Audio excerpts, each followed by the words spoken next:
So, but I'm going to say something about, and instead of asking you, I just address ideas. I'm 73, I've been thinking about this for a long time.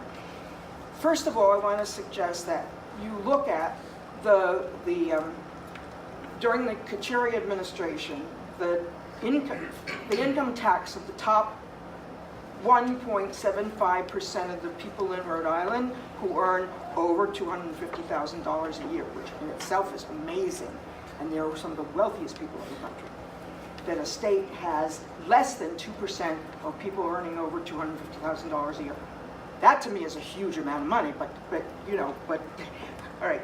So the taxes, and this is talking to you, Rodney, the taxes, the income tax, there are two taxes, because even people who were representatives of my district didn't understand that there were two taxes.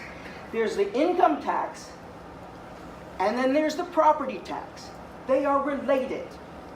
Income tax is something that is fair and equitable, because it goes to how much money you earn and how much money you contribute to the society. Property tax is not equitable, because you may have bought a property for $22,000 a year, and yet you have to continue to pay. So under Carcieri in 2000, by the time he left in 2008, I think 2007, 2008, the taxes for those small percentage of people went down 25%. You have to look it up. And if you look up, as I did, I'm trying to remember, but because I did the research. So in 2008, the property tax, the amount of money that the city of Pawtucket got from the state as a proportion of their income tax was something like $37 million. By 2000 and whatever, 2007, 2 years later, it was $13 million, and a year later it was $8 million.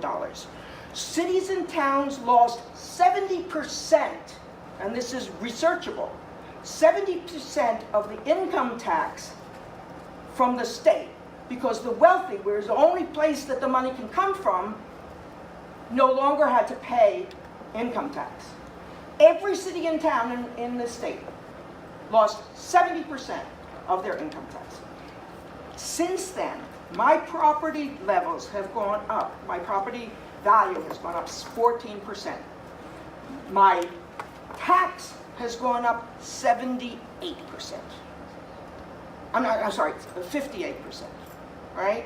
So what I'm saying to you is, if you want money, it's not going to come from the people who are sitting on property in Pawtucket. It's going to come from the state. It's going to come from the coffers.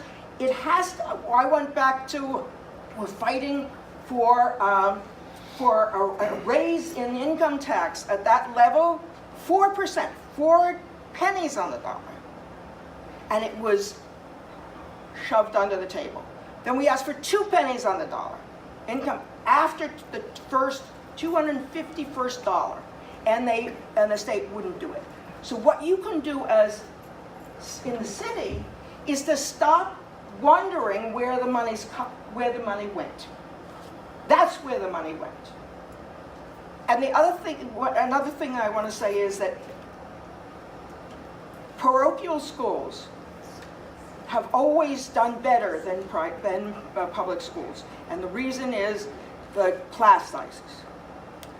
So in order to pay for, it all relates from my point of view back to this income tax issue, okay? So to get money to lower the class sizes, you've got to squeeze the people who have it, okay? And the third thing I have to say is that in Detroit, what they did was for cities' rejuvenation was to, they sold buildings for $1 to the people who were squatting there. And they used sweat equity to build condos within those buildings, so that anybody who was willing to come in and put in sweat equity could have a really nice, livable place to live. You're going back to the community. You're going back. There are so many young people in Pawtucket and Providence who are entrepreneurs. Find grants, offer grants to young people like the beer the distilleries and all of the people, pop-up restaurants, all of the wonderful creative things that are being thought of in this city.